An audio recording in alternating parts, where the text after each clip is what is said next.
میں ابھی کینیڈا امریکہ میں تھا نا، تو ایک خاتون بڑی اگریسو ہوئی تھی، غامدی صاحب کا کلپ سنا، آپ کیا 4 شادیاں کرتے رہتے ہو، یہ تو غزوہ احد میں بچیاں شہید ہو گئی تھیں، وہ سارے کچھ لوگ شہید ہو گئے تھے تو بچیاں یتیم ہو گئی تھیں، ان کے لیے اسلام نے کہا 4 کرو.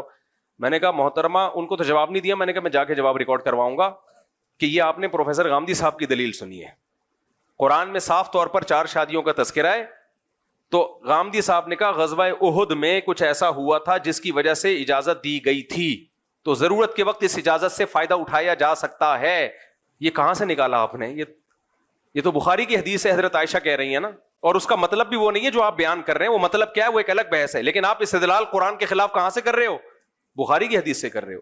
تو اجماعی مسئلہ ہے، اس میں جب آپ نے قرآن کی مخالفت کرنی ہے تو پھر بخاری کا سہارا، جب نہیں کرنی تو بخاری کی کوئی حیثیت نہیں ہے.